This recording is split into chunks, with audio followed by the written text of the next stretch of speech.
डोळ्यांचं checkup. सकाळची वेळ होती आणि गट्टू चिंकी शाळेत जाण्यासाठी पटापट तयार होत होते. तेवढ्यात डोरबेल वाजते आणि चिंकी जाऊन दरवाजा उघडते. समोर कॉलनीमध्ये राहणारे डॉक्टर काका होते. ओ, गुड मॉर्निंग डॉक्टर काका. गुड मॉर्निंग चिंकी बेटा, शाळेत निघालात का? हो काका. Good good. बेटा जरा तुझ्या आईला बोलव बरं. हा डॉक्टर साहेब, बोला ना. सकाळीच कसं काय येणं केलं? कसं आहे, मी आणि माझे काही आय स्पेशलिस्ट मित्र उद्या आपल्या कॉलनीतल्या मुलांसाठी फ्री आय चेकअपचा कॅम्प लावतोय. त्यामुळे मी गट्टू चिंकीला कॅम्प मध्ये येण्यासाठी इन्व्हाइट करायला आलोय. I checkup camp? पण तो का काका? आमचे डोळे तर एकदम छान आहेत. काय हो ना चिंकी? अरे हो गट्टू, तुमचे डोळे अगदी छान आहेत, पण तरीही आपण एकदा रुटीन चेकअप केलं पाहिजे, जेणेकरून आपल्याला ते कळलं पाहिजे की आपले डोळे किती हेल्दी आहेत. त्यासोबतच फन आणि इन्फॉर्मेटिव्ह ऍक्टिव्हिटीज असणार आहेत कॅम्प मध्ये. तुम्ही या म्हणजे तुम्हाला कळेल. वाव, ऐकायला तर खूप छान वाटतंय काका. मी तर नक्की येणार. हो हो, मी पण नक्की येणार. तू बघच गट्टू, तुझ्या डोळ्यांपेक्षा माझे डोळे जास्त चांगले असतील. असंय काय? चल मग बघूच कोण जिंकतं ते. आई आणि डॉक्टर काका गट्टू चिंकीचे हे बोलणं ऐकून हसू लागतात आणि डॉक्टर काका निघून जातात. गट्टू चिंकी शाळेमध्ये जाऊन आपल्या सगळ्या मित्रांना कॅम्प बद्दल सांगतात आणि ते सगळे सुद्धा कॅम्प मध्ये यायला रेडी होतात. दुसऱ्या दिवशी सगळेजण कॅम्प मध्ये एकत्र येतात. गुड मॉर्निंग मुलांनो. गुड मॉर्निंग काका. कसे आहात सगळे? आम्ही मस्त. मुलांनो, हा कॅम्प कंडक्ट करण्यासाठी माझ्यासोबत काही व्हॉलेंटियर सुद्धा आले आहेत. आम्ही सगळे मिळून तुमचे डोळे तपासू. तर तुम्ही रेडी आहात का? हो, आम्ही तयार आहे. तर मुलांनो, पहिली ऍक्टिव्हिटी आहे बॉल प्ले. तुम्ही सगळे एका रांगेत उभे राहा. मी तुमच्याकडे एक एक करून बॉल टाकेन आणि तुम्हाला तो कॅच करायचा आहे. सगळ्यात अगोदर मी गट्टू तुझ्याकडे बॉल टाकतो आहे. व्हेरी गुड गट्टू. आता मी एका नंतर एक 2 बॉल टाकणार आहे. कॅच कर. ये, मी तर सगळे बॉल पकडले दादा. हो गट्टू, याचा अर्थ आहे तुझं आय आणि हँड कोऑर्डिनेशन अतिशय उत्तम आहे. चला आता एक एक करून बाकीची मुलं या. ओ, माझ्याकडनं तर बॉल सुटला. काही हरकत नाही बेटा, मी तुला वेगवेगळे व्यायाम सांगतो ज्याने तूही तुझं आय हँड कोऑर्डिनेशन नीट करू शकशील. Don't worry. ओके दादा. चला मुलांनो, आता आपण आपल्या पुढच्या ऍक्टिव्हिटीकडे वळू. पुढची ऍक्टिव्हिटी आहे सर्कलिंग द लेटर. या ऍक्टिव्हिटीसाठी तुम्हाला सगळ्यांना एक पेपर मिळेल ज्यात छोट्या मोठ्या साईज मधले अनेक लेटर्स असतील. दुसरे व्हॉलेंटियर सगळ्या मुलांमध्ये पेपर्स डिस्ट्रीब्यूट करतात. आता मी इथून जे जे लेटर्स म्हणेन त्या लेटर्सला तुम्हाला शोधून त्यांना सर्कल करायचं आहे. या ऍक्टिव्हिटीमुळे हे लक्षात येईल की तुमचं विजन किती शार्प आणि क्लिअर आहे आणि तुम्ही किती अटेंटिव्ह आहात. तर रेडी आहात का? हो, आम्ही तयार आहोत. Very good. तर पहिला अक्षर आहे एम. सगळी मुलं पटापट आपल्या पेपरवरती एम शोधू लागतात. अरे, मला मिळाला एम. हो हो, मलाही मिळालं. आणि मलाही. अरे, अजूनही मला दिसत नाहीये कुठे. अरे हा बघ ना गट्टू, इथेच आहे. ओ, थँक्यू चिंकी. नाही मुलांनो, यामध्ये एकमेकांची मदत करू नका. आणि ही तर आय टेस्ट आहे आणि टेस्ट मध्ये चिटिंग करत नाहीत. ओके. चला मुलांनो, आता तुमच्या सोबत एक छोटासा क्विज खेळूया. सगळे मिळून एकत्र ग्रुप करून बसा. जो मुलगा सगळ्यात जास्त उत्तर देईल तोच जिंकेल. तर सांगा मुलांनो, डोळ्यांसाठी सगळ्यात जास्त चांगलं व्हेजिटेबल कोणतं? तुमचे ऑप्शन आहेत गाजर की हिरव्या पालेभाज्या. सांगा मुलांनो, करेक्ट आन्सर काय आहे? फक्त ए किंवा बी किंवा दोन्ही? चला मुलांनो, लवकर सांगा, वेळ पटापट पुढे चाललाय. व्हॉलेंटियरने नोटीस केलं की सगळी मुले विचार करतायत की उत्तर काय असेल ते, पण चिंकी काही विचार करत नव्हती, तर ती हसत होती. अगं चिंकी, तू का हसतीयेस? तुला काय याचं उत्तर येतंय? हो दादा, मला याचं उत्तर येतंय, पण जेव्हा सगळे जण हरतील तेव्हाच मी उत्तर देईन. हो, आम्ही हरलो. हा, चल चिंकी, आता तू उत्तर दे. याचं उत्तर आहे दोन्ही. व्हेरी गुड चिंकी, एकदम बरोबर. सगळी मुलं चिंकीसाठी टाळ्या वाजवतात. अशाच बाकी देखील ऍक्टिव्हिटीज होतात आणि शेवटी वेळ येते प्राइज डिस्ट्रीब्युशनची.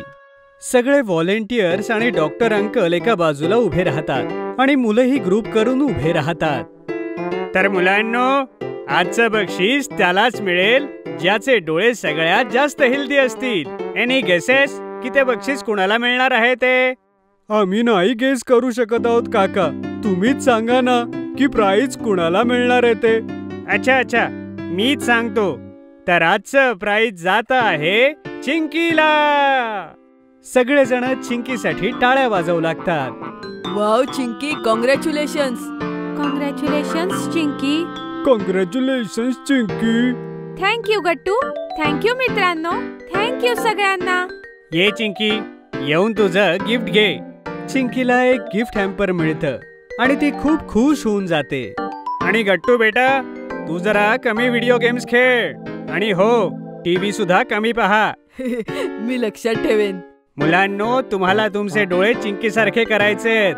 चांगलं खायचंय आणि जास्त टीव्ही किंवा मोबाईल वापरायचा नाही. जास्त स्क्रीन टाइम मुळे आपले डोळे कमजोर होतात. कळलं का मुलांनो? हो काका, मला कळलं. व्हेरी गुड मुलांनो. मला माहिती आहे की तुम्ही या सगळ्या गोष्टी नक्की फॉलो कराल. तर भेटूया पुढच्या आय चेकअप कॅम्प मध्ये. आणि मी आशा करतो की पुढच्या कॅम्प मध्ये तुमचे डोळे अगोदरपेक्षा छान असतील. बाय मुलांनो. By doctor uncle. यासोबतच कॉलनीतला आय चेकअप कॅम्प संपतो आणि सगळेजण आपापल्या घरी निघून जातात. फळं, भाज्या आणि पिझ्झा बर्गर.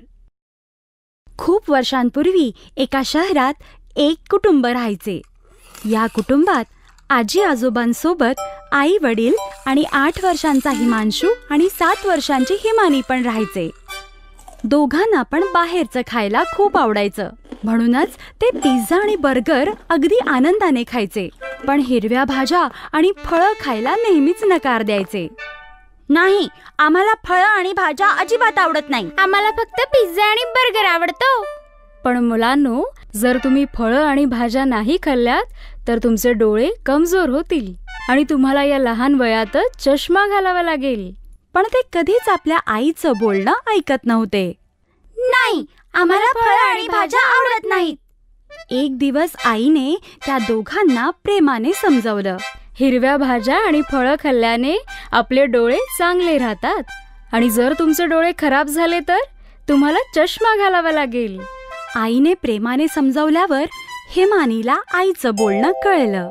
ठीक आहे मम्मी, मी आजपासून रोज हिरव्या भाज्या आणि फळं खाईन. पण हिमांशूने आईचं बोलणं मान्य केलं नाही. नाही आई, मला पिझ्झा बर्गरच आवडतं, त्यामुळे मी तेच खाणार. आता आईने हिमांशूला समजावणं बंद केलं. असेच काही दिवस निघून गेलेत. हिमानी रोज हिरव्या भाज्या आणि फळं खायला लागली आणि हिमांशू पूर्वीसारखाच पिझ्झा आणि बर्गरच खात राहिला. एके दिवशी शाळेत हिमांशूच्या टीचरने त्याला म्हटलं, हिमांशू, ब्लॅकबोर्डवर लिहिलेल्या प्रश्नाचं उत्तर दे. पण जेव्हा हिमांशूने बोर्डकडे बघितलं तेव्हा त्याला सगळं धूसर दिसत होतं. त्याने डोळे चोळून पुन्हा एकदा बघितलं, पण तरी सुद्धा सगळं धूसरच दिसत होतं. हिमांशूने उत्तर न दिल्यामुळे त्याची टीचर त्याला रागात म्हणाली, हिमांशू, तुला इतक्या सोप्या प्रश्नाचं उत्तर सुद्धा येत नाही? थांब, मी आत्ता तुझ्या आईवडिलांना शाळेत बोलावते. असं म्हणून टीचर क्लासरूमच्या बाहेर गेली. काही वेळानंतर टीचरने फोन केल्यानंतर हिमांशूचे आई वडील शाळेत आले. मी हिमांशूला मॅथ्सचा अगदी सोपा प्रश्न विचारला, पण हिमांशूला हे सुद्धा माहित नाही की 2 + 2 किती होतात. हे काय हिमांशू, तुला एवढ्या सोप्या प्रश्नाचं उत्तर येत नाहीये? असं वाटतंय तू आजकाल नीट अभ्यासच करत नाहीयेस. नाही आई, मला माहितीये 2 + 2 4 होतात. मग तू टीचरला आन्सर का नाही सांगितलंस? त्यामुळे की मला बोर्डवर लिहिलेला प्रश्न दिसलाच नाही. मी तुला सांगितलं होतं ना, हिरव्या भाज्या आणि फळं खायला कर म्हणून. बघितलंस, डोळे खराब झाले ना. हिमानी सारखं तूही माझं ऐकलं असतंस तर तुझेही डोळे खराब झाले नसते. सॉरी आई, आजपासून मी रोज हिरव्या भाज्या आणि फळं खाईन. हिमांशूला असं रडताना पाहून आईला कळलं की हिमांशूला आपल्या चुकीची जाणीव झाली आहे. आईने हिमांशूला शांत करत म्हणाली, ठीक आहे हिमांशू, जे झालं ते झालं. पण जर तू रोज हिरव्या भाज्या आणि फळं खाशील तर कदाचित तुझे डोळे पुन्हा चांगले होतील. तोपर्यंत चल मी तुला चष्मा घेऊन देतो. आई वडिलांनी असं म्हटल्यावर हिमांशूने रडणं थांबवलं आणि बाबांनी हिमांशू करता चष्मा बनवला. अशा प्रकारे हिरव्या भाज्या आणि फळं खाल्ल्यामुळे हिमानीचे डोळे चांगले राहिले आणि हिरव्या भाज्या न खाल्ल्यामुळे हिमांशूला चष्मा लावावा लागला. वेळेचा सदुपयोग. जो वेळेचा सदुपयोग करतो त्या व्यक्तीला वेळेनुसार चांगलेच परिणाम मिळतात. असंच घडलं जेव्हा सोनू आणि वाणीची वार्षिक परीक्षा येणार होती. अरे, अजूनही अभ्यास करतेस? चल जेवायला जाऊ. बस थोडासा प्रोजेक्ट बाकी आहे.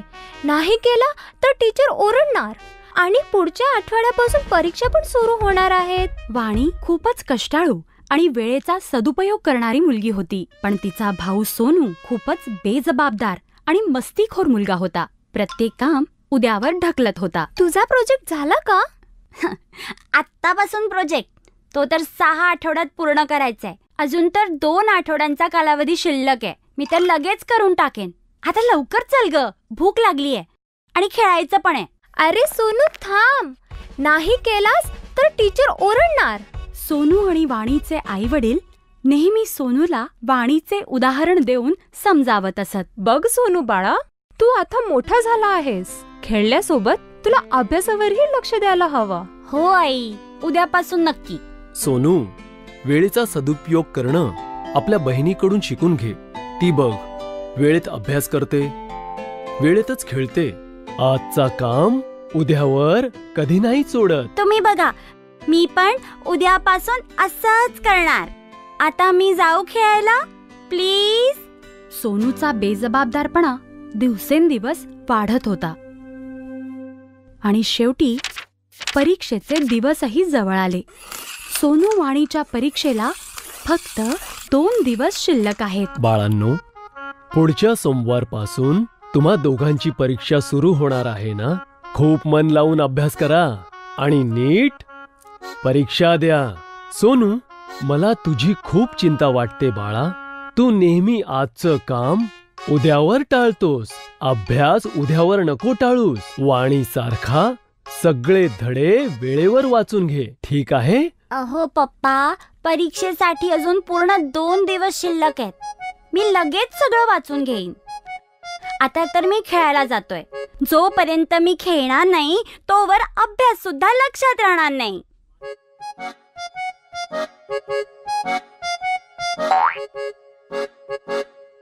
अगं वाणी, बघ ना किती सुंदर वातावरण आहे. चल ना, आपण थोडा वेळ खेळूया का? अभ्यास तर नंतर सुद्धा होऊ शकतो ना. सगळं अगदी पटकन होईल. हा, वातावरण तर खूप छान आहे, पण मला अभ्यास करायचा आहे. उद्या परीक्षा आहे. या वातावरणात खेळायची मज्जा काही वेगळीच आहे. तू अभ्यास करत राहा, मी तर चाललो खेळायला. काही वेळानंतर वाणीने पाहिलं की सुंदर वातावरण हळूहळू वादळाचं रूप घेत आहे आणि काळे ढग सुद्धा येऊ लागलेत. वाटत होतं कधीही पाऊस पडू शकतो. पावसाचं वातावरण पाहून वाणीला चिंता वाटू लागली की जर पाऊस आला तर तिचा अभ्यास पूर्ण कसा होणार, कारण पाऊस पडल्यावर बहुधा वीज जाते. तिने सोनूला हाक मारली. सोनू, सोनू, वातावरण पाहून असं वाटतंय पाऊस पडणार आहे. कदाचित रात्री वीज पण जाईल. खेळणं सोड आणि येऊन अभ्यास पूर्ण करून घे, नाहीतर परीक्षेत काय लिहिणार? काळजी नको करू वाणी, आता तर दुपारच आहे. रात्री बसून मी सगळं पटापट पूर्ण करेन. वीज जाणार नाही. उलट पावसानंतर अभ्यास करायला खूप मज्जा येईल. चल मी आता जातो, माझी बॅटिंग आलीये. त्याने जराही ऐकलं नाही आणि पुन्हा खेळायला गेला. पण त्याची चिंता तेव्हा त्याला वाटायला लागली जेव्हा अचानक पाऊस पडायला लागला. सोनू खूप घाबरला आणि घरी आला. जेव्हा घरी आल्यावर पाहिलं की सगळ्या गावात वीज नव्हती. हे बघून सोनू जोर जोरात रडायला लागला. उद्या परीक्षेमध्ये काय करणार मी? मी तर एकही धडा नाही वाचला. आता तर वीज पण नाहीये. मी नापास होऊन जाईल. मी सांगितलं होतं ना, वेळेत अभ्यास कर. मी तुला 1 आठवडा अगोदर सांगितलं होतं की वेळेत अभ्यास करून घे, पण तुला कधी कळतच नाही. आता भोग. सॉरी पप्पा, आता मी काय करू? कदाचित मी वेळेवर अभ्यास केला असता तर. सोनूला आपल्या चुकीची जाणीव झाली होती. आता पश्चाताप करून काय उपयोग, जेव्हा पक्षी शेतात दाणे खाऊन गेले. आता रडून काय होणार? आता लक्षात आलं की सर्व तुला का समजावत होते. आता रडणं बंद कर आणि चल माझ्यासोबत. मी माझा अभ्यास वेळेतच पूर्ण केला होता. मी तुला सर्व धडे समजावून सांगेन आणि पाठ करूनही घेईन. चल. दुसऱ्या दिवशी दोन्ही मुलं आनंदाने परीक्षा देण्यासाठी गेले. जो वेळेचा करेल सन्मान, भविष्यात तोच ठरेल महान. जर तुम्हाला आमचे व्हिडिओ आवडत असतील तर लाईक करा, कमेंट करा आणि सबस्क्राईब करा.